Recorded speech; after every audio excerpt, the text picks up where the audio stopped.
Hi, welcome back. So for the first part of this section, we've been talking about a lot of the properties that we can use for the actual Flex container. So you can see that we've covered 5 here: the display type, which is to create the container, the direction, wrap, and our content alignment properties. But we haven't actually talked anything about the items themselves because we've just been looking at the container. So that's what we're going to be doing over the next few videos, is looking at some of the properties that we can use on our items themselves to change how they look. And that's when the real power of Flexbox comes in and really shows how it can be used. So the first item that we're going to be covering, or property in this case, is Flex item order. Now, instead of adding this directly to the container, we can actually go through and add this to the Flex items themselves. So I'm going to hold Control or Command if you're on Mac and go ahead and add our style property to all 5 of these Flex items, because what we're going to actually have to do is add this property to all of our items. So it seems like a new line was created there. Let's get started. So pretty much what we're going to be doing is using a property to change the positioning, or order in this case, of our Flex items. So I'm going to go ahead and create that multiple cursor feature again, and the property we're going to use is order. Now what we can do is go ahead and start specifying our order.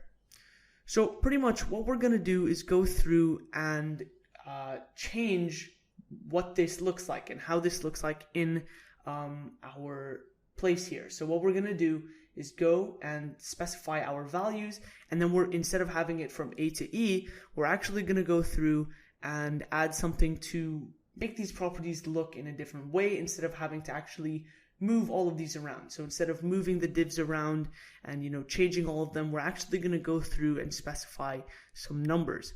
So let's get started. So what we're going to use for this is numbers. Now this ranges from 1 all the way up to as many numbers or as many items as you have. Now the default value is 0, and this is just going to keep it in its position, but we can actually specify the number to see where it lands. So let's just say that I want D first. What I'm going to do is go ahead and under my order property add a 1, just like that. Now I'm going to go ahead and add E, so I'm going to set my order to 2. Now, if you've worked with computers before, you might think that it starts with 0, but in this case, 0 is our default value, so we're not actually going to be using that. So I have D, then E. Now let's say I want B next, so I'm going to put it under the 3rd position. Now for C, or actually A, I'm going to put it as the 4th position, and C is the last. So let's see if this holds up here. We refresh the page, D, E, B, A, C. So you can see that we can actually change the order of these Flex items directly from our CSS instead of having to go through and move them around. Now you might be wondering why this could be useful at all. Now, although it might not be apparent here because we haven't actually gotten or used any JavaScript, once you start making your website interactive, this becomes a very useful feature, because you can't just go through and program something to move the divs around in your HTML document without using some sort of file reading.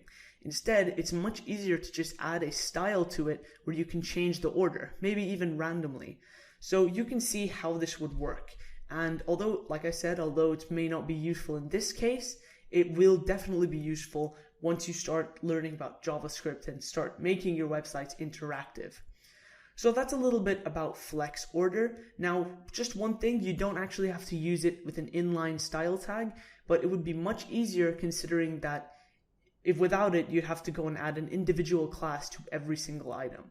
Now, of course, it's much easier to just go ahead and add a style tag to each of these, but if you want to use it with a class method, maybe you already have an existing class, you can go ahead and do that. There's nothing wrong with that. I'm just using this because it's a lot more convenient and easy to use. Alright, so that's pretty much it about Flex order. It's quite easy to learn once you know how to find the positions of items and how you know how to order them in the right way. As long as you know the number of items you have, it's very easy to position them just the way you like it. Alright, let's move on.